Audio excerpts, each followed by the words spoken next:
Salutations à tous dans le nom de notre Seigneur Jésus-Christ. Je prie que sa paix demeure avec chacun de vous. Bonjour à chacun, bonsoir selon votre moment d'écoute.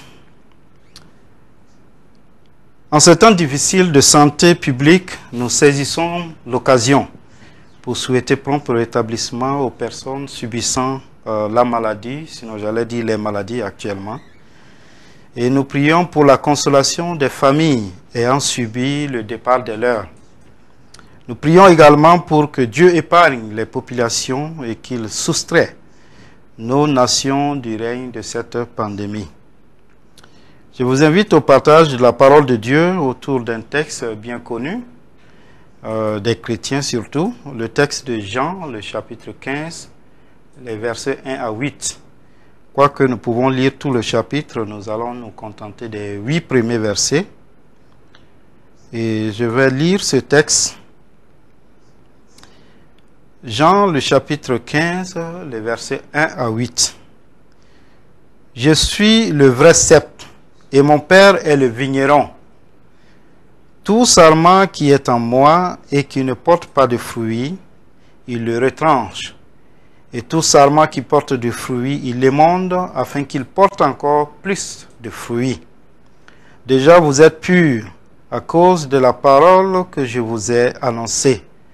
Demeurez en moi et je demeurerai en vous. Comme le sarment ne peut de lui-même porter du fruit, s'il ne demeure attaché au sceptre, ainsi vous ne le pouvez non plus si vous ne demeurez en moi. Verset 5. Je suis le sceptre, vous êtes les sarments. Celui qui demeure en moi et en qui je demeure porte beaucoup de fruits, car sans moi vous ne pouvez rien faire. Si quelqu'un ne demeure pas en moi, il est jeté dehors comme le sarment et il sèche. Puis on ramasse les sarments, on les jette au feu et ils brûlent. Si vous demeurez en moi et que mes paroles demeurent en vous, demandez ce que vous voudrez et cela vous sera accordé.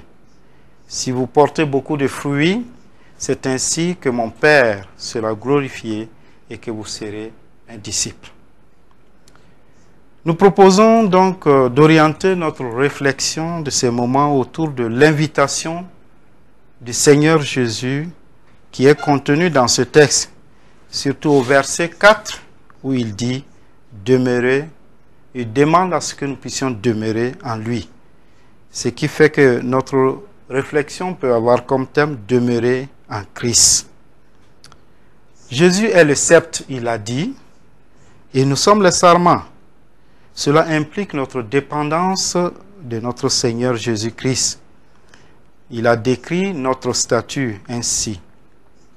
Donc en cette période où nos rassemblements ne sont pas possibles, l'ensemble des chrétiens ont besoin de revisiter cette invitation du Christ pour mieux être résilients, faire face aux changements agressifs apportés par les nouveautés et en particulier par la pandémie actuelle qui modifie sérieusement nos habitudes.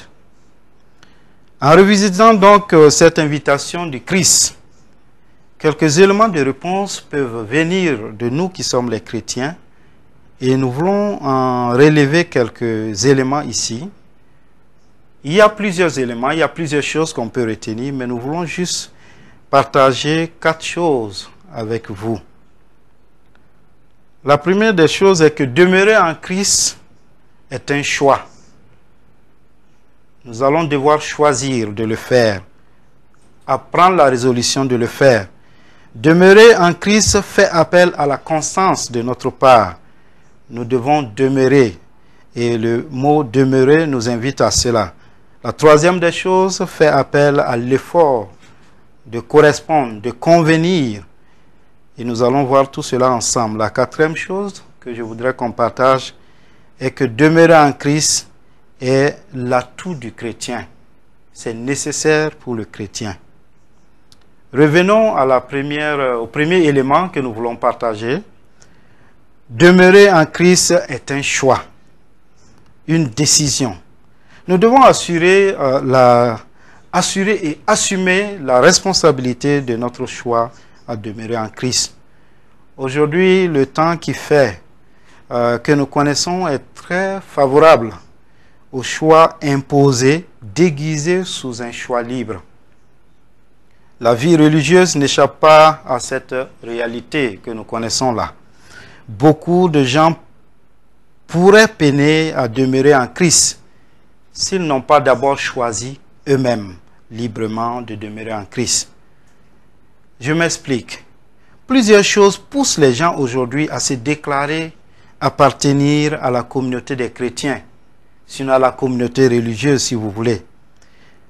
Et plusieurs de ces personnes le font par effet de mode, par le fait qu'ils veulent donner bonne impression. Mais lorsque viennent des moments difficiles, un peu comme nous le vivons actuellement où les gens sont confinés, il est très facile de renoncer à demeurer en Christ. C'est ce qui fait que c'est tellement nécessaire pour le chrétien de faire de cela un choix, une résolution, de décider et de demeurer. Les chrétiens doivent savoir qu'ils doivent mettre en valeur leurs responsabilités spirituelles. Et on pourrait se poser plusieurs questions. Est-ce que tu pries maintenant que tu es seul ou que tu es avec la famille, qu'il n'y a pas de rencontre? Est-ce que tu continues à prier? Ou bien tu priais seulement parce que lorsque tu es avec les autres, tu as besoin de faire comprendre que tu pries? Est-ce que tu loues le Seigneur chez toi? Est-ce que tu continues à le célébrer dans ton cœur? Ou est-ce que tu cherchais à le faire seulement parce que tu étais avec les autres? Est-ce que tu honores Dieu par ton comportement, malgré qu'on ne se retrouve pas dans la communauté avec les frères et les sœurs, malgré que personne ne te voit? Est-ce que tu honores Dieu avec tes biens? Ou bien est-ce que c'est seulement quand tu étais à l'église, tu donnais une bonne impression en offrant quelque chose pour Dieu? Celui qui demeure à Christ voit Christ s'unir à lui et demeurer en lui. Et c'est pour cela, ça doit être une décision qui vient du plus profond de nous-mêmes, une décision de cœur, un choix. On décide de demeurer en Christ après avoir accepté le Seigneur Jésus-Christ. C'est pour cela que cette recommandation du Christ doit être revisitée et être valorisée encore plus. Et nous devons formuler notre réponse clairement, sans tergiverser, que nous décidons de demeurer en Christ. La deuxième chose que je relève en lisant ce texte, c'est de demeurer, le fait que demeurer en Christ fait appel à la constance de notre part. Cela, je le dis, dans le sens de la persévérance, dans notre engagement. Il ne s'agit pas de constance dans le sens du statu quo, mais le fait de persévérer dans notre engagement. Cela implique une vie de fidélité. Demeurer en Christ ne l'est plus si nous le quittons à certains moments et que nous revenons seulement quand nous sentons que nous avons besoin de lui. D'ailleurs, j'allais dire que nous avons tout le temps besoin de notre Seigneur Jésus-Christ. Et si seulement tous les humains pouvaient savoir que ce besoin est permanent. Donc il faut savoir cela et s'engager avec le Christ et demeurer et être fidèle parce que c'est un besoin capital. Il faut rester lié en communion avec notre Seigneur Jésus-Christ. Dans 1 Corinthiens 16, le chapitre 13, l'apôtre dit « Veillez, demeurez fermes dans la foi, soyez des hommes, fortifiez-vous. » Effectivement, nous avons besoin de tenir ferme. Cette constance nous appelle à persévérer, à continuer, à ne pas quitter. Demeurer en Christ, c'est le laisser constamment s'impliquer dans notre vie, lui permettre d'être là continuellement. Ce n'est pas parce que nous ne sommes plus ensemble, ce n'est pas parce qu'on ne va plus dans une maison dite église que l'on doit relâcher, que l'on doit quitter. Nous devons demeurer attachés au Seigneur Jésus-Christ. Dans Philippiens 1, le verset 27, l'apôtre dit seulement conduisez-vous d'une manière digne de l'église du Christ, afin que soit que je vienne vous voir, soit que je reste absent, j'entends dire de vous que vous demeurez ferme dans un même esprit, combattant d'une même âme pour la foi de l'évangile. Que ce soit en présence ou en l'absence des leaders spirituels, que cela soit dans des temps de peine ou de joie, nous devons demeurer en Christ. Cela doit être continuel. Cela appelle à la constance, à la persévérance. En fait, le sens de notre vie se réalise que lorsque nous sommes en lui Christ. Une branche, il est dit, une branche produit des fruits que lorsqu'elle demeure rattachée à l'arbre.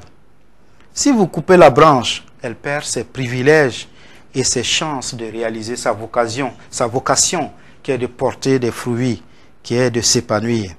Galates 5.1 dit, c'est pour la liberté que Christ nous a libérés. Demeurez donc fermes et ne vous remettez pas de nouveau sous le joug de l'esclavage. Demeurez en Christ, cela invoque cette fermeté, cette volonté de rester là et de continuer. Paul exprime son souhait à ce que les Colossiens demeurent aussi dans la foi, fondés et établis. Et il est dit dans Colossiens, le chapitre 1, le verset 23. Cela est valable pour nous aujourd'hui. Demeurer en Christ fait appel à la constance, à la fidélité, un maintien de nos bonnes résolutions. Nous avons décidé de demeurer en Christ et nous maintenons cette décision. Ne lâchons pas, ne pas quitter ni se défaire de l'union consentie avec le Christ. La troisième des choses que je voulais relever ici, c'est que demeurer en lui, Christ, fait appel à l'effort de notre part, l'effort de convenir, l'effort d'accorder, l'effort de faire correspondre ce que nous sommes à ce que Christ est et à ce que Christ veut. Ce que nous venons de voir comme deuxième point, certainement ça fait appel à notre effort d'être, de faire, de demeurer. Mais ici, cela fait appel à l'effort de convenir, de correspondre. Nous allons comprendre cela tout à l'heure. Demeurer en Christ nous invite à nous correspondre à l'élément de demeure. Être cohérent avec le Christ, avec qui et en qui nous voulons demeurer. C'est comme deux éléments qui s'entreboîtent. Les points d'adjonction doivent correspondre, sinon l'union ne marche pas. Aujourd'hui, nous nous nourrissons de façon inappropriée des commentaires des réseaux sociaux et cela est un danger pour ceux qui veulent demeurer en Christ. Plusieurs ont des compréhensions désaxées, floues, perturbées et ils continuent à se nourrir de ces réseaux sociaux au point qu'ils ne savent plus quelle est la parole de Dieu et quelle autre ne l'est pas. Nous avons besoin des conceptions, de regards, de visions, de choix, d'attitudes qui conviennent et qui correspondent à Christ, l'image de Dieu. Notre regard doit être un regard confiant lorsque nous sommes en Christ. Un regard qui discerne, un regard qui perce, qui observe. Et cela va convenir à ce que Christ attend de nous. Notre vision doit incarner les valeurs du Christ et rechercher sa gloire, comme il le dit dans le verset 8. Jésus valide cela en disant, celui qui glorifie son Père, c'est celui qui va bénéficier des grâces de Dieu. L'exemple que je pourrais associer à cela, c'est que si nous sommes par exemple dans une salle, nous entrons dans une salle où il y a peut-être des personnalités qui ont peut-être une certaine ligne d'habillement, ils sont bien habillés, peut-être des façons d'enfanie, des costumes et bien d'autres choses qui ont une attitude appropriée à un contexte précis. Et que une personne arrive dans cette salle et qui n'est ni habillée de cette façon et qu'on le laisse dans la salle et qui tienne des propos qui dérangent, qui crient, qui hurlent, qui rient, qui intervient à tout moment, vous allez comprendre que finalement ceux qui sont là vont lui dire de se retirer. Sinon, Si nécessaire, on le fera par la force. Parce qu'il n'est pas rentré dans la logique du milieu dans lequel il est. La vie avec le Christ, demeurer à Christ, nous appelle à nous correspondre à ce que Christ attend de nous. Et cela renforce le fait que nous demeurons en lui. Dans Jean 8, 31, Jésus disait aux Juifs qui avaient cru en lui, « Si vous demeurez dans ma parole, vous êtes vraiment mes disciples. » Nous avons besoin d'être dans la vision de Christ. Demeurer dans la parole de Christ, ça veut dire nous conformer à la parole de Christ. Autrement, il faut être en accord avec cette parole. Et pourquoi tant d'efforts pour demeurer en Christ? L'élément 4 que je voulais partager répond à cela. Demeurer en Christ est l'atout du chrétien. Lorsqu'une personne dite chrétienne ne demeure pas en Christ, comment voulez-vous qu'il manifeste Christ et bénéficie de ses grâces? C'est comme rompre le circuit qui alimente une ampoule et la défaire de la source d'énergie. Elle ne pourra plus éclairer.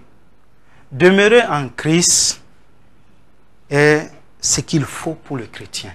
C'est une nécessité. Cela donne lieu à une vie complète. Alors, une vie épanouie.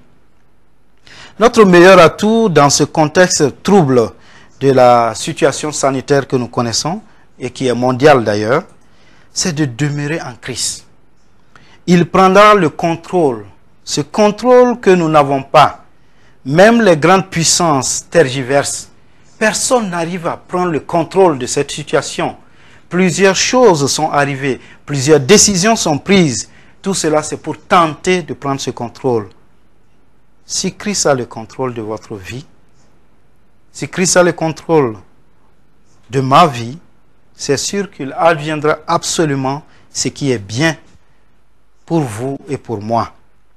En ces temps de restriction de nos habitudes, de rassemblement, qui tiennent physiquement, en tout cas les uns et les autres, distants, et qui nous tiennent distants de nos pasteurs, de nos diacres, de nos frères, nous devons donner une plus grande dynamique à notre engagement à demeurer en Christ. Travailler à maintenir notre fidélité à lui. Je rappelle les paroles que Paul dit. Soit que je vienne vous voir, soit que je reste absent, j'entends dire de vous que vous demeurez ferme. Demeurez confiant. Christ a promis d'être avec nous. Christ a promis de demeurer en nous. Et nous avons besoin de prendre la décision ou de renouveler notre décision ou de renforcer cette décision de demeurer en Christ parce que c'est un choix. Et si nous demeurons en Christ, il faut que nous restons là et que nous continuions avec lui. Et il faut aussi chercher à ce que notre vie corresponde à ce que Christ veut, pour que nous ne soyons pas éjectés, ou du moins pour que nous ne nous éjectons pas nous-mêmes. Parce que si cela arrive, cela vient de nous-mêmes. Et il faut savoir que cela a un très grand avantage pour nous, et c'est une nécessité pour le chrétien. Le chrétien a besoin de demeurer en Christ. C'est un atout. Christ a promis de demeurer en nous, et il le fera, c'est certain. Lorsqu'il demeure en nous, nous avons toute la garantie, et bien toute la garantie du meilleur. Donc cet avenir que nous regardons avec assez de flou, pour terminer mes propos, nous pouvons avoir une meilleure garantie pour cet avenir, rien qu'en demeurant en Jésus-Christ, et que ni les églises qui sont moins fréquentées, ni les endroits publics où le partage des frères et des sœurs ou des pasteurs qui n'est plus accessible, que cela ne nous empêche pas de renforcer le fait de demeurer en Christ. C'est là que nous aurons notre force, c'est là qu'est notre victoire, c'est là qu'est la garantie du meilleur de notre avenir. Que le Seigneur nous bénisse, que le Seigneur nous encourage, qu'il nous guide dans cette résolution et qui nous aide à demeurer dans cette logique-là. Que la gloire et l'honneur reviennent à lui seul. Amen.